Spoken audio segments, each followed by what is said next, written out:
This song is called Alice's Restaurant. It's about Alice and the restaurant. But Alice's Restaurant is not the name of the restaurant, that's just the name of the song. And that's why I call the song Alice's Restaurant.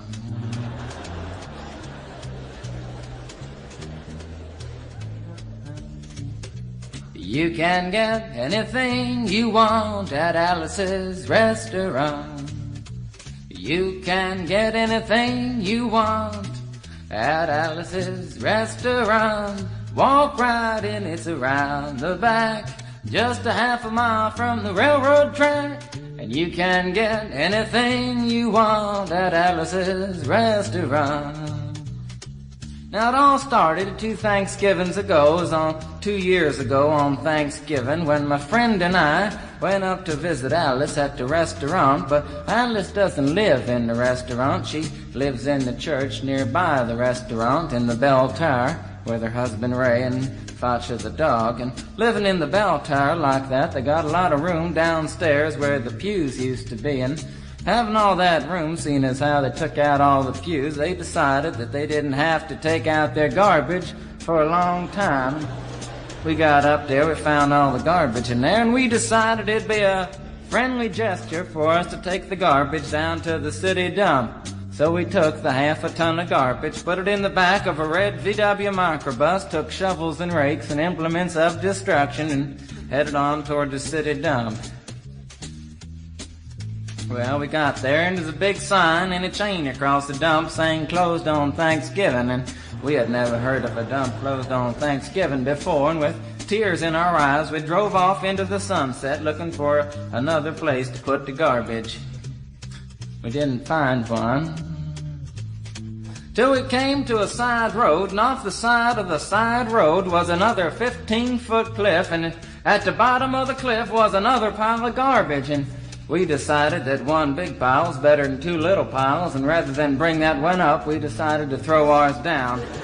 That's what we did. And drove back to the church, had a Thanksgiving dinner that couldn't be beat, went to sleep and didn't get up until the next morning when we got a phone call from Officer Obie.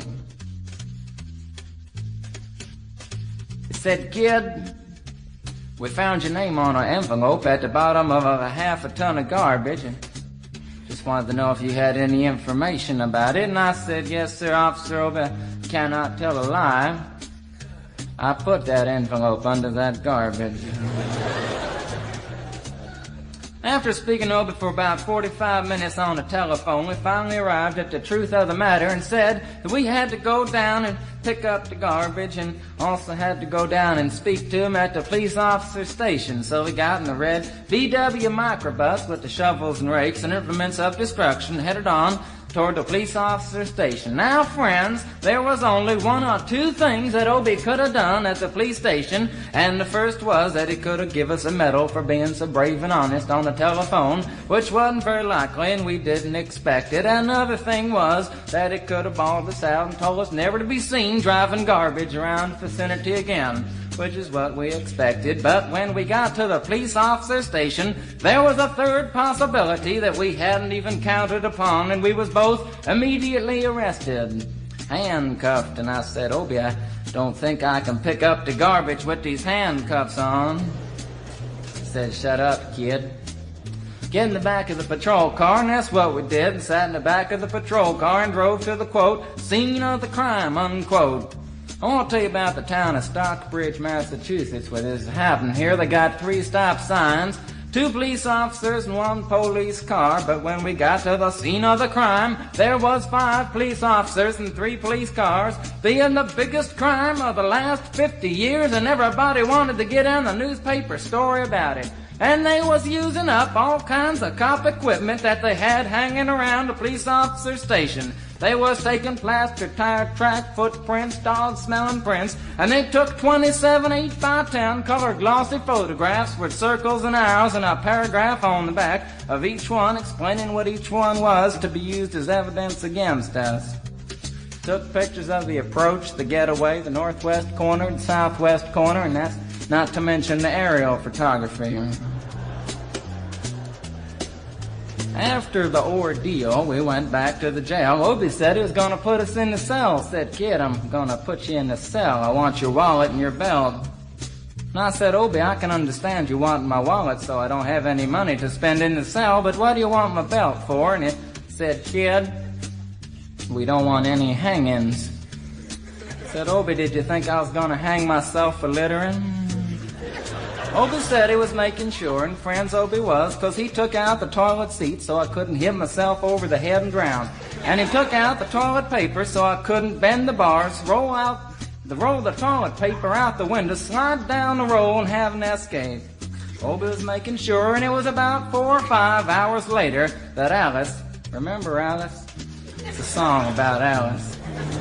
Alice came by and with a few nasty words to Obie on the side, bailed us out of jail. We went back to the church, had another Thanksgiving dinner that couldn't be beat, and didn't get up until the next morning when we all had to go to court. We walked in, sat down. Obie came in with the 27 8x10 colored glossy pictures with the circles and arrows and a paragraph on the back each one. Sat down. Man came in, said, "All rise." We all stood up, and Obie stood up with the 27 8x10 colored glossy pictures, and the judge walked in, sat down with the seeing-eyed dog, and he sat down. We sat down. Obie looked at the seeing-eyed dog. Then at the 27 8x10 colored glossy pictures with the circles and arrows and a paragraph on the back of each one, and looked at the seeing-eyed dog. And then at the 27 8x10 colored glossy pictures with the circles and arrows and a paragraph on the back of each one, and began to cry, 'cause Obie came to the realization that it was a typical case of American blind justice, and there wasn't nothing he could do about it. And the judge wasn't going to look at the 27 8x10 colored glossy pictures with the circles and arrows and a paragraph on the back of each one explaining what each one was to be used as evidence against us. And we was fined $50 and had to pick up the garbage in the snow, but that's not what I came to tell you about. Came to talk about the draft. Got a building down New York City. It's called Whitehall Street, where you walk in and you get injected, inspected, detected, infected, neglected, and selected. I went down to get my physical examination one day, and I walked in, I sat down, got good and drunk the night before, so I looked and felt my best when I went in that morning. 'Cause I wanted to look like the all-American kid from New York City. Man, I wanted to feel like I wanted to be the all-American kid from New York, and I walked in, sat down, I was hung down, brung down, hung up, and all kinds of mean, nasty, ugly things. And I walked in, I sat down, they gave me a piece of paper, said, "Kid, see the psychiatrist, room 604. And I went up there, I said, "Shrink, I want to kill. I mean, I want to kill. I want to see blood and gore and guts and veins in my teeth. Eat dead, burnt bodies. I mean, kill. And I started jumping up and down, yelling, kill. And it started jumping up and down with me, and we was both jumping up and down, yelling, kill. And the sergeant came over, pinned the medal on me, set me down the hall, said, "You're our boy." Didn't feel too good about it. Proceeded on down the hall, getting more injections, inspections, detections, neglections, and all kinds of stuff that they was doing to me at the thing there. And I was there for 2 hours, 3 hours, 4 hours. I was there for a long time, going through all kinds of mean, nasty, ugly things, and I was just having a tough time there. And they was inspecting, injecting every single part of me, and they wasn't leaving no part untouched. Proceeded through, and when I finally came to see the very last man, I walked in, sat down after a whole big thing there, and I walked up and said, "What do you want?" He said, "Kid, we only got one question. Have you ever been arrested?" And I proceeded to tell him the story of Alice's Restaurant Massacre with full orchestration and 5-part harmony and stuff like that, and then all the phenomena. Stopped me right there and said, "Kid, did you ever go to court?" I proceeded to tell him the story of the 27 8x10 colored glossy pictures with the circles and arrows and a paragraph on the back of each one that stopped me right there and said, "Kid, I want you to go over and sit down on that bench that says Group W. Now, kid."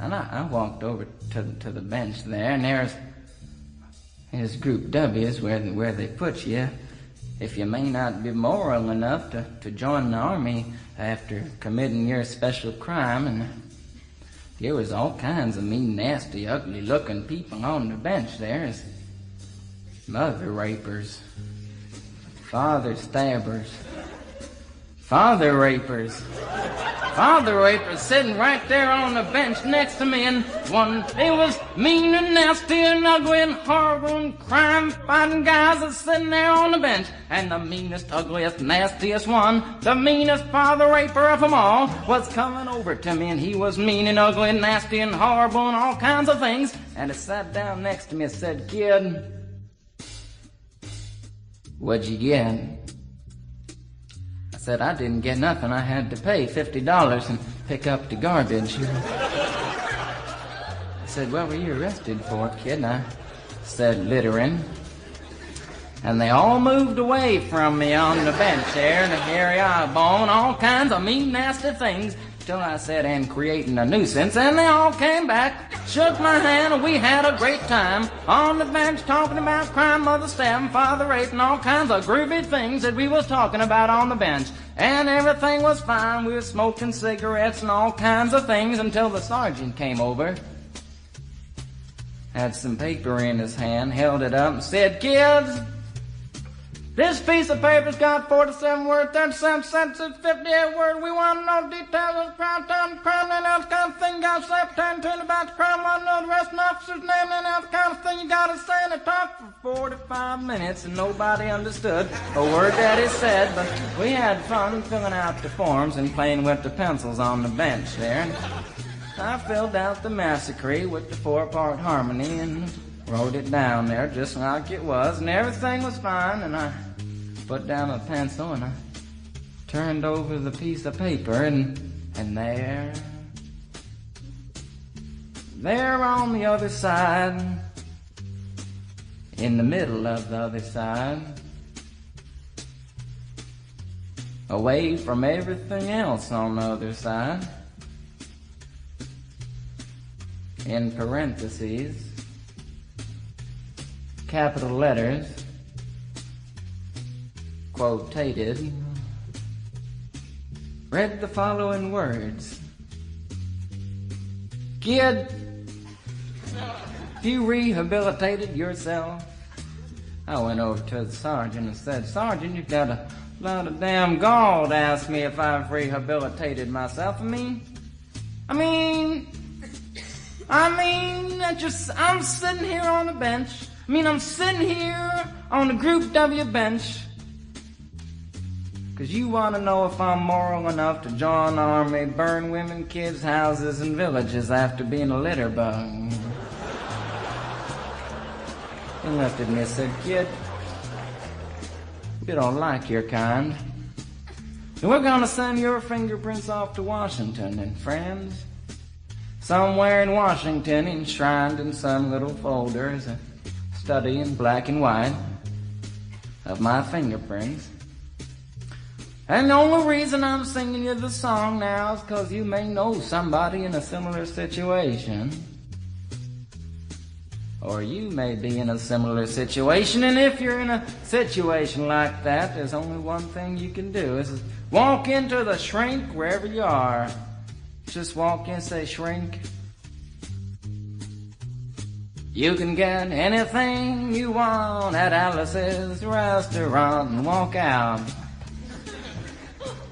If just one person does it, they may think he's really sick and they won't take him. And if two people do it in harmony, they think they're both faggots and they won't take either of them. And if 3 people do it, 3, can you imagine 3 people walking in, singing a bar, Alice's restaurant, and walking out? They may think it's an organization. And can you imagine 50 people a day? I said 50 people a day walking in, singing a bar, Alice's restaurant, and walking out. And friends, they may think it's a movement. And that's what it is. The Alice's Restaurant Anti-Massacre movement. And all you gotta do to join is to sing it the next time it comes around on the guitar. With feeling. So we'll wait till it comes around on the guitar here. Sing it when it does.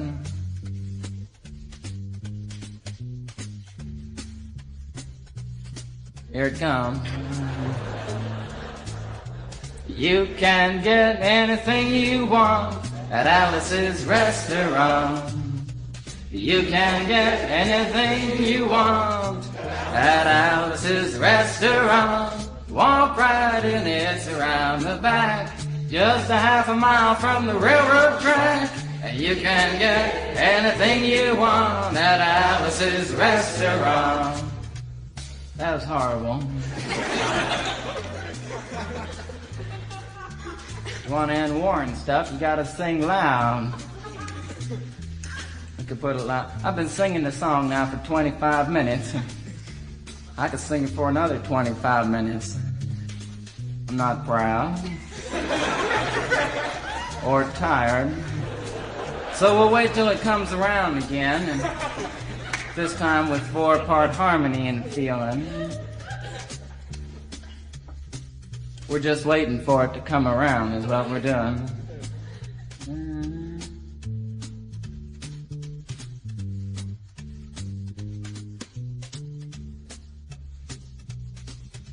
All right now. You can get anything you want at Alice's Restaurant. Excepting Alice. You can get anything you want at Alice's Restaurant. So walk right in, it's around the back, just a half a mile from the railroad track. And you can get anything you want at Alice's Restaurant. Da da da da da da da. At Alice's Restaurant.